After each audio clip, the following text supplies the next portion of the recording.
లేదు Prabhuji, all clean. Mataji. So ఇప్పుడు యక్ష ఇదైంది. ఇప్పుడు ధ్రువ మహారాజు చరిత్ర ఇప్పుడు ఆరంభమవుతుంది. సో ధ్రువ మహారాజు స్వయంభూమను వాళ్ళ మనుముడు. సో వాళ్ళ తండ్రి ఉత్తానపాద, వాళ్ళ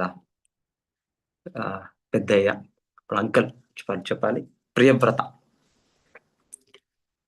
పెద్ద నాన్న. ఓకే. సో ప్రియవ్రత, ఉత్తానపాద ఇద్దరు కూడా రాజర్షులు. సో ఇక్కడ కూడా వాళ్ళ గురించి చెప్తుండేది వాసుదేవ కలయ. సో వాళ్ళు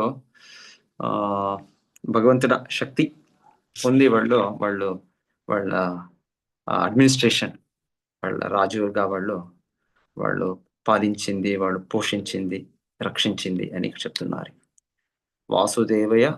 వాసుదేవస్య కలయ రక్షాయం జగతా స్థితం. సో భగవంతుడ నానా అవతారాలు దాంట్లో చెప్పేది గుణావతారం, పురుషావతారం, సృష్టి కార్యాలకి పురుషావతారం, 3 గుణాల్లో దాని అధికారం తీసుకోండి. బ్రహ్మ, విష్ణు, శివుడుగా, క్షీరోదకషాయ విష్ణు శివుడుగా గుణావతారాలు. యుగావతారాలు, ప్రతి యుగానికి భగవంతుడు ధర్మం స్థాపించి వచ్చే అవతారాలు. మన్వంతర అవతారాలు, మను సమయంలో భగవంతుడు శాసనము ధర్మం రక్షించేదానికో, లేకపోతే మనువు టైంగా కూడా భగవంతుడు శక్తి పొందేదానికి వాళ్ళు కూడా అవతారాలు పోగొట్టామని చెప్పే మాట కూడా ఉంది. మన్వంతర అవతారం. లీలా అవతారాలు భగవంతునిది, భగవంతుడ దివ్య లీలాలు భగవంతుడు ప్రదర్శించేది లీలా అవతారం. సో 6వ ఇది శక్తి ఆవేశ అవతారం అని. శక్తి. సో శక్తి ఒక్కొక్క సమయము భగవంతుడు భక్తి శక్తి నారదుల ఈ భగవంతుడు అనుగ్రహించి వాళ్ళ ద్వారా వాళ్ళు భక్తిని పొందే అవతారం శక్తి ఆవేశ అవతారం. భగవంతుడి శక్తి ఒక జీవుడులా భగవంతుడు ఇచ్చింది. పరశురాముడు కూడా అదే విధంగా శక్తి ఆవేశ అవతారం. బుద్ధుడు. సో ఈ విధంగా ఒక విధంగా మహారాజు అంటే కూడా భగవంతుడ శక్తి ఉన్నది, శక్తి ఆవేశ అవతారం. ఒక్కొక్క టైం ఆచార్యులకి కూడా ఆ విధంగా చెప్తారు భగవంతుడ శక్తి ఆవేశ అవతారం. శిలా ప్రభుపాదులు నిన్న తిరోభావము. సో వాళ్ళు కూడా భగవంతుడ శక్తి ఆవేశ అవతారం ఆచార్యులు, శుద్ధ భక్తులు. సో ఈ విధంగా ఇక్కడ చెప్తుండేది ప్రియవ్రత, ఉత్తానపాద సామాన్య వ్యక్తులు కాదు వీళ్ళు భగవంతుడ శక్తి, శాసన శక్తి. ఋతు మహారాజు కూడా శాసన శక్తి. సో రాజర్షి అంటే కూడా వాళ్ళు గొప్ప భక్తులు, మహారాజు, దాంతోపాటు ఋషి స్వభావం వాళ్ళతో ఉన్నది. సో వెనకాలి మహారాజు, మొనార్కి. సో ఈ విధంగా ఉంటుండే. సో వాళ్ళకి మహారాజుని నరదేవుడు అని చెప్తుంటారు. నరదేవుడు అంటే భగవంతుడు మానవ రూపమున అని చెప్తారు. నర దేవ సాక్షాత్ భగవంతుడే మానవుల రూపమున వచ్చింది. అంటే ఆ విధముగా వాళ్ళు భగవంతుడిని ప్రతినిధించి వాళ్ళు కార్యకలాపాలు చేస్తుంటారు. సో నరదేవ. సో ఆ విధమైన వాళ్ళకి ఒక గౌరవము ప్రతి మానవుడు ఇస్తుంటారు, ప్రతి ప్రజ ఇస్తుంటారు. ఇంకొక విధంగా మహారాజు రాజర్షి, నరదేవ, అదేవిధంగా ప్రజాపతి అని చెప్పే ప్రజాపతి. అంత ప్రజలకి వాళ్ళు రక్షించే వ్యక్తి ప్రజాపతి. సో ప్రజ అంటే ఒక పదమే కేవలము మానవ సమాజం కాదు, మానవ సమాజంతో పాటు అన్ని జీవులు. ఏది ప్రజ, ఎవరు పుట్టిన జాయతే ఆ స్థలంలో దీంట్లో పుట్టారు, జన్మించారు, వాళ్ళందరూ కూడా ప్రజలు. సో ఆ విధంగా మానవులతో పాటు చెట్లు, ఆ అంతా వేరే అన్ని ఇతర ప్రాణులు, జీవులు అంతా అన్నీ కూడా అనిమల్స్, ప్లాంట్స్ ప్రతి ఒక్కరు కూడా ప్రజలే. సో, ప్రజాపతి, నరదేవుడు, రాజర్షి అంటే వాళ్ళు కేవలం మానవుని సమాజము ర రక్షణ, కేవలం మానవ సమాజము పాలన అని కాదు. వాళ్ళు సంపూర్ణంగా ఎవరెవరు ప్రజలున్నారో వాళ్ళని కూడా రక్షించుతుంది. సో, ఈ విధముగా వైదిక వైదిక ధర్మము, సనాతన ధర్మము దాన్ని రక్షించేది వాళ్ళ బాధ్యత. విశేషంగా వాళ్ళ కర్తవ్యం అంటే, వాళ్ళ ఆశ్రయంలో ఉండే ప్రతి ఒక్క వ్యక్తిను ఆధ్యాత్మిక జీవనంలో వాళ్ళు ముందు, ముందు, ముందు వెళ్ళే వాళ్ళకి ఒక అవకాశం వాళ్ళు కలిగిస్తుంటారు వాళ్ళు. అంటే ముఖ్యమైన మానవ జన్మని ఉద్దేశము మనము ఆధ్యాత్మికగా మేము అడ్వాన్స్‌మెంట్ చేయాలి. మేము భగవద్ధామం చేరాలి. సో, ఈ ఒక బాధ్యత ముఖ్యంగా మహారాజుకు. గురువు న సస్యాత్, జననీ న సస్యాత్, రాజా న సస్యాత్. సో, ఒక వ్యక్తి గురువు కారాదు, ఒక వ్యక్తి తండ్రి, తల్లి లేకుంటే మహారాజు కారాదు. ఎల్లప్పుడూ వాళ్ళు తన పైన డిపెండ్ అయ్యే వ్యక్తుల్ని, ఆశ్రయించే వ్యక్తుల్ని వాళ్ళు భగవద్ ధామానికి తీసుకునే ఒక అర్హత లేక ఉండాలి వీళ్ళలో. డ్యూటీ. సో, వాళ్ళ బాధ్యత అది. సో, మహారాజుకి అది ఫస్ట్ డ్యూటీ అంటే అందరూ కూడా ధర్మం పాలించుతున్నారా? సో, దీన్ని కంపేర్ చేస్తే మోడర్న్ గవర్నమెంట్, ప్రజాప్రభుత్వం. సో, ఇది సెక్యులర్ గవర్నమెంట్ అని చెప్తాను. సో, ఈ విధంగా వాళ్ళు చెప్పేది మనకు ధర్మంకి మనకేమి సంబంధం లేదు. ఎవరు ఏది చేస్తున్నారో లేదు. ఇది కాదు. మహారాజుది బాధ్యత. ప్రతి ఒక్క ప్రజలు ఈ ధర్మంని పాలించుతున్నారు. సో, ప్రతి ఒక్కరు విశేషంగా ధర్మము అంటే వర్ణాశ్రమ ధర్మం. వర్ణ ఆశ్రమం. సో, భగవంతుడే భగవద్గీతలో చెప్పినట్లు చాతుర్వర్ణ్య మయా సృష్టం గుణకర్మ విభాగశః. ఈ యొక్క 4 సమాజ విభాగాలు. ఇది జన్మం నుండి కాదు. ఇది గుణకర్మ విభాగశః. ఒకరు వచ్చే గుణాలు, వాడు చేసే ఒక కర్మ. సో, గుణకర్మం బట్టి ఈ విధమైన విభాగాలు. సో, భగవంతుడు చెప్పిండేది భగవద్గీతలో ఇది నేను సృష్టించాను. సో, మహారాజు వాళ్ళు దీన్ని రక్షించుతుండ్రి. శ్రీరామచంద్రుడు రావణుడిని వధించిన తర్వాత మరలా పట్టాభిషేకం ముందు భరతుడికి, తన తమ్ముడు భరతుడికి భగవంతుడు శ్రీరామచంద్రుడు అడిగేది, నీ ప్రజలు వర్ణాశ్రమ ధర్మం పాలించుతారు, ఫాలో చేస్తారు. వాళ్ళు ఫాలో చేస్తారు అంటే అప్పుడు నేను స్వీకరిస్తాను. ఎలా అంటే ప్రతి ఒక్కరు ఒక ఇది డ్యూటీస్ ఉన్నాయి. దాన్ని ఫాలో చేయాలి. అప్పుడు ఫాలో చేసినప్పుడు మహారాజు వాళ్ళు అడ్మినిస్ట్రేషన్ చేసేదానికి సరిపోతుంది. లేకుంటే చాలా డిఫికల్ట్. సో, భగవంతుడు ఫస్ట్ కండిషన్ శ్రీరామచంద్రుడే చెప్పింది. వర్ణాశ్రమం ఫాలో చేస్తారు. సో, అదే విధంగా తర్వాత మహారాజు అంటే ప్రతి ఒక్కరు ఆ చాతుర్వర్ణ్యుల వాళ్ళు బ్రాహ్మణుడు అని చెప్పే వ్యక్తి బ్రాహ్మణ పని చేస్తున్నాడు. క్షమ, దమ, తప, శౌచం, క్షాంతి, ఆర్జవం ఏవచ జ్ఞానం, విజ్ఞానం, ఆస్తిక్యం, బ్రహ్మ కర్మ స్వభావజం. సో, వాళ్ళు ఆ విధముగా ఆ వ్యక్తి మనస్సు ఇంద్రియాలు నిగ్రహించి తపస్సులు ఆచరించి తర్వాత ఆ విధమైన జీవనంగా ఉండే కారణమున వాళ్ళు దానం స్వీకరించవచ్చు.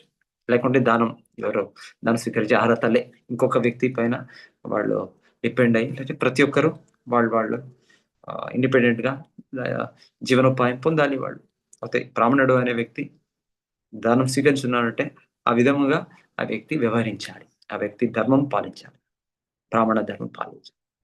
లేకుంటే వాళ్ళకి కూడా శిక్ష. సో, అది మహారాజుకి ఒక బాధ్యత ఉంటుంది. అదేవిధంగా క్షత్రియ ధర్మమే మహారాజు పాలించుండేది. శౌర్యం, తేజో, ధృతిర్దాక్ష్యం, యుద్ధే చాపి అపలాయనం. సో, శౌర్యం మహారాజు అంటే అంత వీరుడుగా ఉండాలి. అంత పరాక్రమ శక్తి ఉండాలి. దాక్ష్యం, దాక్ష్యం, డిటర్మినేషన్, పవర్, ఎక్స్‌పర్టైజ్. సో, ఇలా చెప్తారు దీనిలో. గుణాలు. యుద్ధే చాప్య పలాయనం, యుద్ధంలో మొదటి నుండి వాళ్ళు ఫైట్ చేసేది.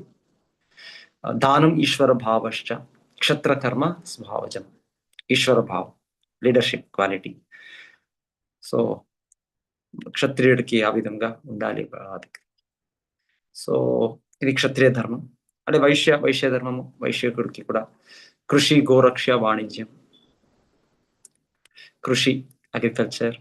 గోరక్షణ, గో ప్రొటెక్షన్, గోమాత రక్షణ. వాణిజ్యం, బిజినెస్, వ్యాపారం. సో ఈ విధంగా వైశ్యుల ధర్మం. సో ఇది మహారాజుది బాధ్యత. ఇది చూడాలి, ప్రతి ఒక్కరూ ఫాలో చేస్తున్నారంటే అప్పుడు ప్రతి ఒక్క వ్యక్తికి ప్రొటెక్షన్, రక్షణ. వాళ్ళ ధర్మం వాళ్ళు పాలించేదారు, వాళ్ళ ప్రొటెక్షన్ ఆమెట్గా వాళ్ళ పాలించేది మెయింటెనెన్స్ ప్రతి ఒక్కటి అవుతుంది. సో మహారాజు ఈ యొక్క రెస్పాన్సిబిలిటీ, బాధ్యత ఉంటుండే. సో మహారాజుకి ఆ విధంగా రెస్పెక్ట్ ఇస్తుంటారు. నరదేవ, ప్రజాపతి, రాజర్షి. ఈ విధంగా చెప్పాలి అంటే చైతన్య మహాప్రభు సమయంలో కూడా ఒక బై ఇది బై సర్కమ్స్టాన్సెస్, సన్నివేశాల నుండి రూప గోస్వామి, సనాతన గోస్వామి వీళ్ళు కూడా ఒక నవాబ్, ముస్లిం నవాబ్ వాళ్ళ కిందతో వాళ్ళు పని చేయాలి పడే, మంత్రిలుగా, వాళ్ళు మినిస్టర్స్గా. సో అప్పుడు చెప్తారు, ఒక సమయంలో చైతన్య మహాప్రభు అక్కడ బంగాల్ దేశంలో వాళ్ళు బృందావనం పోయే మార్గంలో వెళ్ళేటప్పుడు అప్పుడు చెప్తారు, ఎంత 1000 లక్షాంతర జనులు భగవంతుడి వెనకాలి వెళ్తుంటారు శ్రీ చైతన్య మహాప్రభు. సో దీన్ని చూసి మహారాజు నవాబుకు కూడా ఒక సంశయం వస్తుంది, ఈ వ్యక్తి సామాన్య వ్యక్తి కాదు.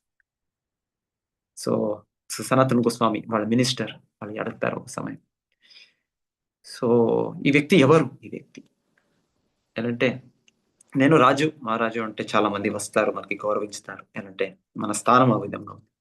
ఈ వ్యక్తి ఈ విధంగా అంతా 1000 లక్ష మంది వీళ్ళు వెనకాలి ఉన్నారు అంటే సామాన్యుడు కాదు. సో అప్పుడు సనాతన గోస్వామి చెప్పేది, మీరు నరదేవ, భగవంతుడు ప్రతినిధి. సో మీరు మీ మనసుకి ప్రశ్నించండి, మీకు దానికి సమాధానం దొరుకుతుంది, మీకు ఆన్సర్ దొరుకుతుంది. సో అప్పుడు చెప్తాడు, నవాబుడు చెప్పేది, ఈ వ్యక్తి ప్రాబబ్లీ మోస్ట్లీ ఈ వ్యక్తి హిందూ సంస్కృతిలో మీరు చెప్తారు కదా, భగవంతుడు కృష్ణ విష్ణు పూజిస్తారు, ఆ అవతారమే ఉండాలి ఈ వ్యక్తి అని నవాబుడికి కూడా ఒక ఇది వస్తుంది, ఈశ్వరే ఉండాలి అంటే ఆ విధమైన అన్ని జీవులకి ఆకర్షించే ఒక ఇది సామాన్య వ్యక్తికి కాదు ఇది. సో ఎనీవే, సో ఆ ఇన్స్టెన్స్ లా సనాతన గోస్వామి ఆ విధంగా వాళ్ళకి గౌరవం ఇచ్చి, వాళ్ళ మాటల నుండినే చైతన్య మహాప్రభు ఐడెంటిటీ గురుతో మనకి కల్పించారు. సో మహారాజు చాలా బాధ్యత. సో వాళ్ళకి ట్రైనింగ్ ఉంటుండే, వాళ్ళకి అపాయింట్మెంట్ వాళ్ళకి కూడా ఉంటుండే. సో అపాయింట్మెంట్ వినేది ఇప్పుడు ధ్రువ మహారాజు ఇతిహాసంలో ఇప్పుడు వింటారు చరిత్రలో. తర్వాత ఉత్తానపాదుడు టెస్ట్ చేశారు, తన పుత్రుడు అన్ని క్షత్రియ గుణాలు ఉన్నాయి, భగవంతుడు శుద్ధ భక్తుడు అయితే కూడా తర్వాత వాళ్ళ సదస్యులు ఉన్నారు, కమిటీ ఎవరో అధికారంలో అడ్వైజర్స్ ఉన్నారు, బ్రాహ్మణులు, వీళ్ళంతా వాళ్ళ ఒపీనియన్ తీసుకుంటారు. సో తీసుకొని తర్వాత వాళ్ళని అపాయింట్మెంట్. సో మొనార్కీ అంటే ఆటోమేటిక్ గా నెక్స్ట్ పుత్రుడు మహారాజు అవుతాడు అని కాదు. సో వాడు ట్రైనింగ్ అవుతుండే. ట్రైనింగ్ ఎంతగా అంటే మేము వినేది, శ్రీ కృష్ణుడు బలరాముడు కూడా బృందావనంలో ఉన్నప్పుడు భగవంతుడు అక్కడ ఏం గురుకుల ఎడ్యుకేషన్ అవ తల్లే. తర్వాత కంస వధ చేసే తర్వాత శ్రీకృష్ణుడు బలరాముడు భగవంతుడే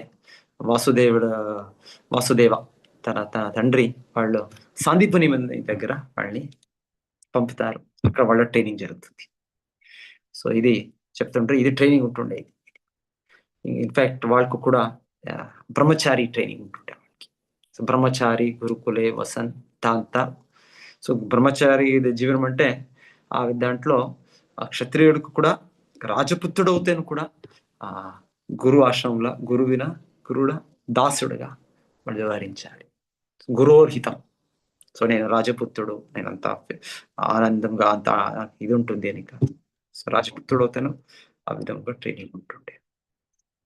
సో ఆ ట్రైనింగ్ ఉంటుండే. ఆ విధమైన తర్వాత అపాయింట్మెంట్ సభ ఉంటుండే. తర్వాత వాళ్ళ అపాయింట్మెంట్. సో వాళ్ళు ఆ విధంగా ఆ ట్రైనింగ్ ఉండే కారణం వాళ్ళు ప్రతి ఒక్క ప్రజ సో వాళ్ళని వాళ్ళు సమభావంగా చూసేకపోతుంది. సో ఏ విధంగా చెప్పేది ఒక సమయంలో ఆ వాళ్ళకి ఇది ఉంటుండే, డిఫరెన్సియేషన్ ఉంటుండే. మహారాజు మహారాజు డిఫరెన్సియేషన్ ఉంటుండే.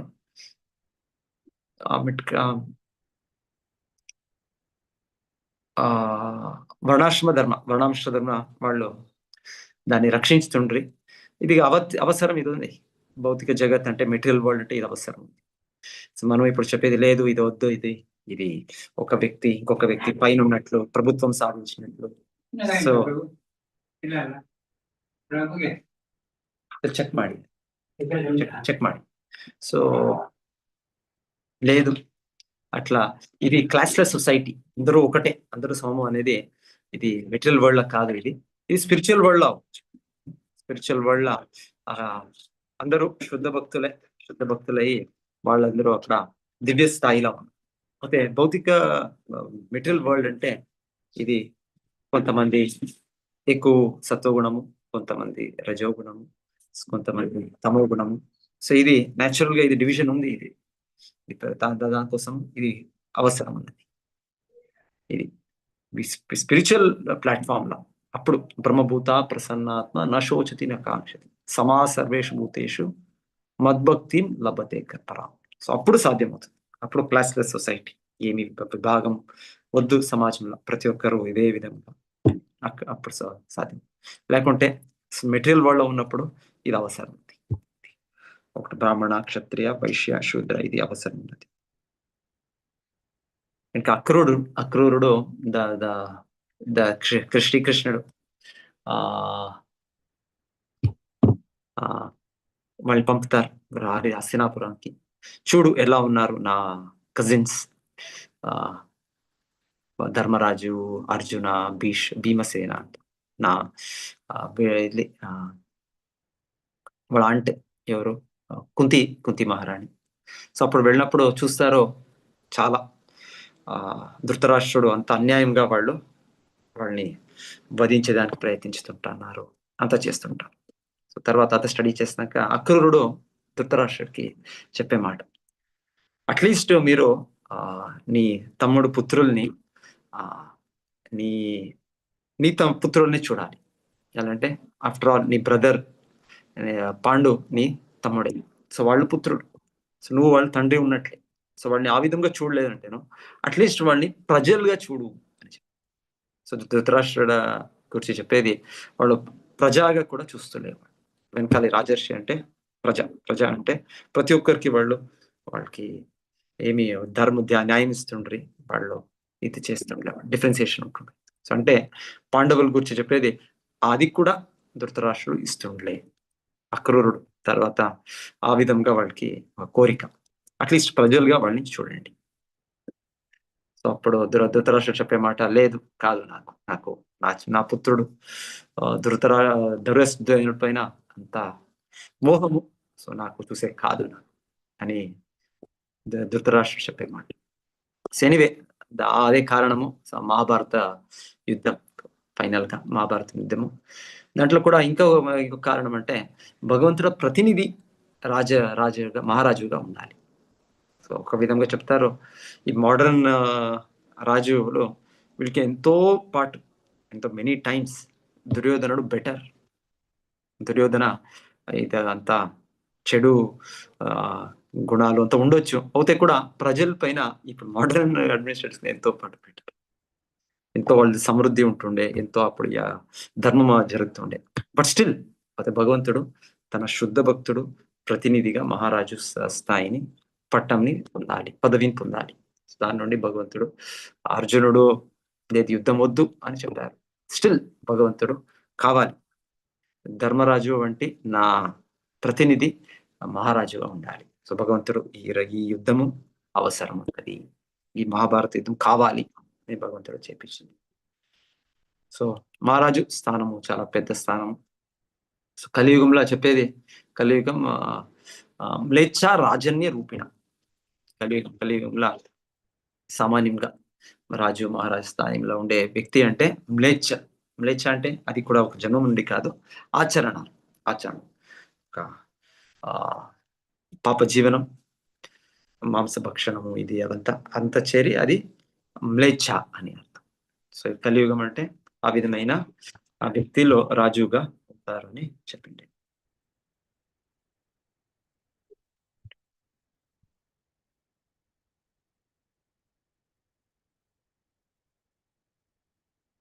సో ఇంకా అడ్మినిస్ట్రేషన్ లా ఈ విధంగా ఉంటుండే మహారాజు అంటే చెప్తారు. Capital punishment. క్యాపిటల్ పనిష్మెంట్ అంటే జీవంకి జీవం. ఎవరైనా మర్డర్ ఎవరైనా వధించింటే ఆ వ్యక్తికి కూడా పనిష్మెంట్ ఏమి మరణదండన. సో ఆ వ్యక్తి కూడా మరణం స్వీకరించాలి, త్వరనే స్వీకరించాలి. లేదు ఆ వ్యక్తికి మనము కంపాషన్ గ్రౌండ్స్ ఇంకొకటి విడిచేస్తాం, లేదు. ఖైదీ అంటే లైఫ్ ఫర్ లైఫ్, జీవంకి జీవం. సో ఆ వ్యక్తి అంత పాపం చేసిన దానికి త్వరనే ఆ వ్యక్తి జీవం తీసుకొనేస్తే తర్వాత మరల జన్మంలో ఆ వ్యక్తికి మంచి జన్మము, మనిషి మానవ జన్మ ఎదుర్కోవచ్చు, లేకుంటే పుణ్యవంతుడైతే స్వర్గలోకానికి వెళ్ళొచ్చు. సో ఇదంతా ఉంటుంది. సో రాజు అంటే వాళ్ళు ఆ విధంగా జీవంకి జీవం చేస్తుంటారు. అంటే ఎంత శిక్షలు, పనిష్మెంట్స్ ఎంత దీనికి ఉంటుండే అంటే చెప్తారు. ఎవరైనా సపోజ్ వాళ్ళు దొంగతనం చేస్తే వాళ్ళ చేతులు కట్ చేసేస్తుండే. సో అది కూడా అంత ఒక పనిష్మెంట్స్, ఐడియల్ పనిష్మెంట్స్. అది చేసినప్పుడు వేరే ఎవరికి కూడా చేసేదానికి వాడికి మనసు రాదు. నేను కూడా ఆ విధంగా ఏమైనా నేను కార్యకలాపాలు చేస్తే నాకు గొప్ప శిక్ష ఉంటుంది. సో 100 years వెనకాలి కూడా శిల ప్రభుపాదులు చెప్పేది కాశ్మీర రాజులు, కాశ్మీర్ స్టేట్. సో అక్కడ హిందూ రాజులే వాళ్ళు ఉంది. సో వాళ్ళు ఎంత దీనిగా ఉంటుండ్రు అంటే ఒక దొంగతనం ఉంటుండలే వాళ్ళ దీంట్లో అని చెప్తారు. అలాంటే ఎవరైనా ఒక దొంగతనం చేస్తే, ఏదైనా ఎవరైనా చేస్తే వాళ్ళ చేతులు కట్ చేసేస్తుంటారు. ఇప్పుడు వింటాం, ఇప్పుడు కూడా కొన్ని దేశాల్లో ఉన్నాయి, సౌదీ అరేబియా దేశాలు. ఇది యాక్చువల్లీ ఇది మన మనుస్మృతి అనుసారంగా ఇదేమి ఇది కాదు, ఇది ఉంది. ఆ విధంగా క్షత్రియ ధర్మము పాటించాలి, దాన్ని ఫాలో చేయాలి. సో చెప్తారు దీంట్లో ఎవరైనా వాళ్ళ వీధిలో ఏదైనా వాళ్ళది ఒకటి ఎవరిదైనా బిలాంగింగ్స్ వాళ్ళు వెళ్తున్నప్పుడు వాళ్ళ డబ్బులో ఇంకొక వస్తువునో వాళ్ళు అక్కడ విడిచేసిపోయి ఉంటే ఎవరు తీసుకోరు. ఆ వ్యక్తినే మరలా వచ్చి వాళ్ళు చూడొచ్చు, దొరికిందా, నేను ఈ మార్గంలో వచ్చాను, సో ఎక్కడ మిస్ అయింది అదే వాళ్ళ మార్గంలో వచ్చి వాళ్ళకి దొరుకుతుండే, ఇంకెవరు తీసుకోరు. సో ఆ విధముగా జరుగుతుండే అని చెప్పి. సో క్షత్రియ ధర్మం మహారాజు వాళ్ళు ఫాలో చేస్తే ఆ విధంగా ఇంకొక చెప్పేది బ్రాహ్మణులు ప్రచారం చేయాలి, వైష్ణవులు ప్రచారం చేయాలి. అయితే ప్రచారం చేయడానికి ఒక శాంతి కావాలి సమాజంలో. ఆ శాంతి ఉన్నప్పుడు అప్పుడు ప్రచారం చేయకూడదు.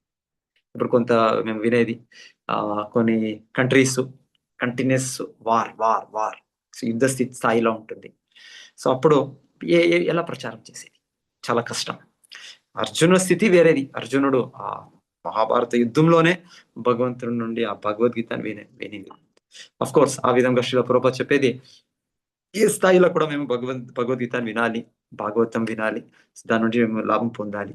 అయితే అన్ని స్థాయిలో అదే విధంగా ఉండదు. బెటర్ కొంత పీస్ఫుల్ సొసైటీ ఉంటే క్షత్రియ మహారాజు ఆ విధంగా ఒక శాంతిని వాళ్ళు కలిగిస్తే అప్పుడు ప్రచారం చేసేది అనుభవం అవుతుంది, అప్పుడు ఈజీ అవుతుంది. అది కావాలి క్షత్రియులకి బాధ్యత, మహారాజుకి బాధ్యత. సో అప్పుడు ఉపదేశాలు వినేదానికి ఒక టైంలో కొంతమంది చెప్తారు ఏమి మనము స్పిరిచువాలిటీ, ఆధ్యాత్మం చెప్పేది మన కడుపు ఆకలిగా ఉంటే కొన్ని టైం చెప్తారు. సో అవును, కొంత పీస్ అన్న సొసైటీలా అవసరం ఉంది. అప్పుడు మనం ఈ ధర్మం పాలించేదానికి కూడా పాసిబుల్ అవుతుంది. సో మహారాజు వాళ్ళు ధర్మము వాళ్ళు రక్షించేది, వాళ్ళు పాలించేది వాళ్ళకి అది బాధ్యత. వెరీ వెరీ వెరీ ఇంపార్టెంట్, చాలా ఇంపార్టెంట్.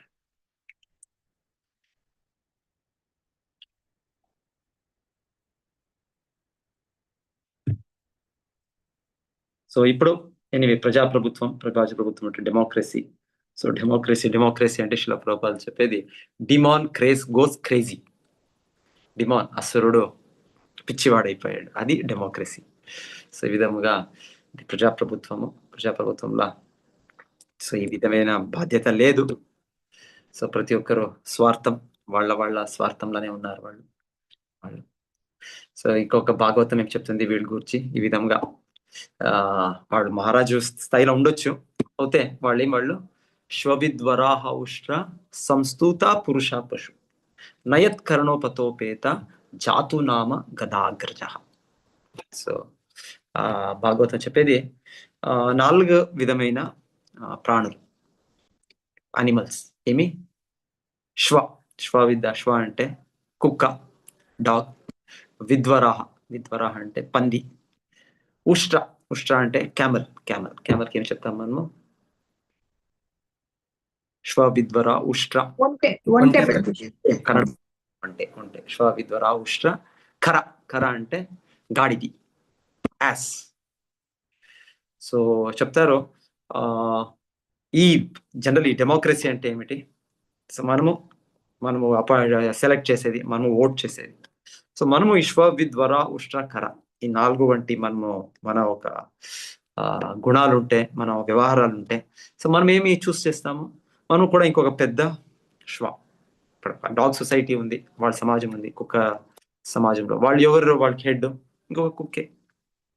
లైక్ విద్వర పంది సమాజం ఉంది, దాంట్లో ఒక హెడ్ ఉన్నారు. ఎవరు? పెద్ద ఒక పంది.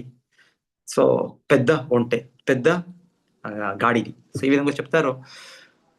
ఈ ప్రజాప్రభుత్వంలో ఏమవుతుంది? మనమే సెలెక్ట్ చేసేది. సో మనము ఈ స్థాయిలో ఉన్నప్పుడు మనం సెలెక్ట్ చేసే వాళ్ళు కూడా ఇదే విధంగా ఉంటారు. చాలా భాగవతం ఇది చెప్తుంది అంటే నయత్ కర్ణ పతోపేత జాతునామ గదాగ్రజ కృష్ణుడు. సో వాళ్ళు గురించి వినేదానికి వాళ్ళకి ఇంట్రెస్ట్ లేదు. సో ఏమిది? ఇదంతా వేస్ట్ ఆఫ్ టైం, సమయ వ్యర్థం. సో మనం ఇంకొంత శ్రమించుతాము, ఇంకొంత మనము ఆర్థికంగా ఎకనామిక్ డెవలప్మెంట్ చేస్తాం. సో ఈ విధంగా రాజనాయకులు ఎలా అంటే వాళ్ళకి భగవంతుడి గురించి వినే లేదు అంటే వాళ్ళు చెప్పేది వాళ్ళు ఐదర్శ్వ విద్వరాహ అథవా ఉష్ట్ర అథవా ఉండొచ్చు, మన మానవుని రూపంలో ఉండొచ్చు.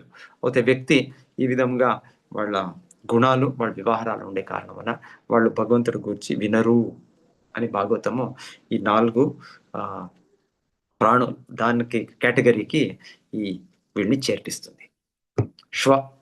ఐదర్ పెద్ద ఇది, లేకపోతే విద్వరాహ. సో విద్వరాహ అంటే పంది. సో ఏంటంటే విద్వరాహ అంటే ఏమి డిస్క్రిమినేషన్ లే, తినేదానికి అన్ని కూడా ఒకటే. ఇది సాత్వికము, ఇది రాజసికము, ఇది మానవుడు ఆహారము, ఇది తినాలి తినరాదు, లేదు, నో డిస్క్రిమినేషన్. సో అంతా ఒకటే. సో విద్వరాహ. సో శ్వ అంటే డిపెండెంట్, ఇంకేమి సొంతంగా ఏది ఒకటి, ఇది కెపాసిటీలే. ఆమెట్గా అంటే చాలా ఎక్స్ప్లెనేషన్స్. బాస్, సో ఒక బాస్ కోసం ఏం చేస్తుంది? అది వచ్చి ఇంకొకరి పైన అది బో బో బో బో అని చెప్తుంటుంది. సో ఆ విధముగా మనము కూడా ఇదే విధంగా మన కంట్రీ, మన దేశము, ఇంకొక కంట్రీ వాళ్ళు వస్తారు, మీరు రారాదు. సో ఇదంతా ఇదంతా అదే విధమైన వ్యవహారం. ఇది విద్వరాహ. ఉస్త్ర అంటే మైథున సుఖం. సో మనకి ఎంత ఇది అవుతుందంటే అదే విధంగా మన రక్తం దాన్ని వెళ్ళిపోతా ఉంది, మన దేహ బలం వెళ్ళిపోతా ఉంది. సో అదే విధంగా ఉస్త్ర అంటే ఈ వంట, అది తినేది థార్న్స్. సో ఆ థార్న్స్ తినేటప్పుడు దానంతా నోట్ల అంత రక్తం వస్తుంది. సో ఈ విధంగా మనం కార్యకలాపాలు భౌతికంగా ఉన్నప్పుడు ఈ 4 విధమైన ఒక ప్రాణులకి మనం చేరతాము. విద్వరాహ, ఉష్ట్ర, లేకుంటే కర. చాలా చాలా శ్రమించేది, చాలా బరువు మోసుకొని పోయేది. సో అయితే అవసరంలే భగవంతుడు అన్నీ అనుగ్రహించాడు. భగవంతుడే రక్షించేవాడు. భగవంతుడే పాలించేవాడు. సో, మన మానవ జన్మల మనం అంత శ్రమించే అవసరం లేదు. సో, మనం శ్రమించాలి. మనము ఆధ్యాత్మికం. తపో దివ్యం పుత్రక. నాయం దేహో దేహభాజాం నృలోకే కష్టాన్ కామాన్ అర్హతే విద్భుజాయే. తపో దివ్యం పుత్రక ఏన సత్వం శుద్ధేత్ యస్మాత్ బ్రహ్మ సౌఖ్యం తు అనంతం. శ్రమించాలి. తపస్య ఆచరించాలి. ఏ దానికి చేయాలి? మనము ఆ దివ్య స్థాయిని పొందేదానికి. మనము భగవంతుడు నిత్య దాసుడు. దాన్ని మనము ఆ సంబంధం భగవంతుడితో పొందేదానికి. దానికోసం శ్రమించాలి. సో, ఇంకా భౌతికంగా 8, 8, 8 చెప్పేది.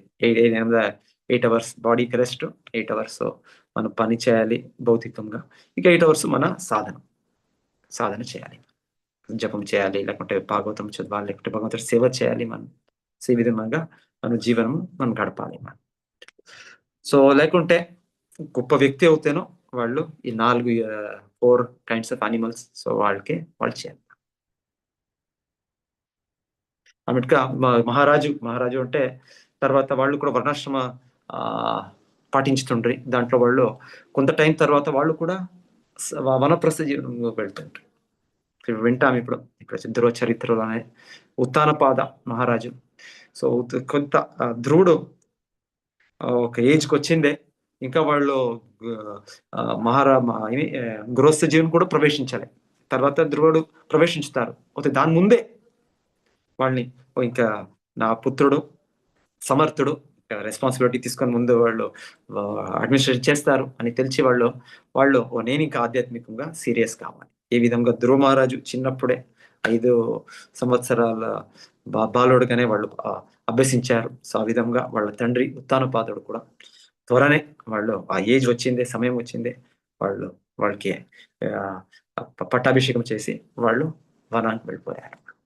సో, ఆ విధంగా మహారాజు అంటే రాజర్షి అంటే ఆ విధంగా పాటించుతుంటారు. ఫాలో చేస్తుంటారు. తర్వాత ధ్రువ మహారాజు అయి తర్వాత వాళ్ళు 2 భార్యల్ని స్వీకరించుతారు. సో, ఆ చరిత్ర వింటాం. సో, అయితే రాజర్షి అంటే ఆ విధమైన వాళ్ళ అభ్యాసం.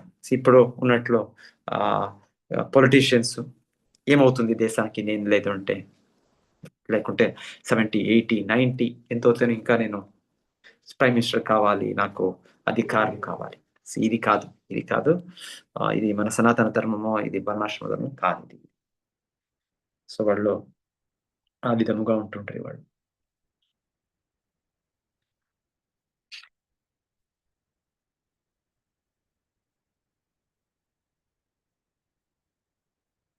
ఓకే. సో, నాకు కొంత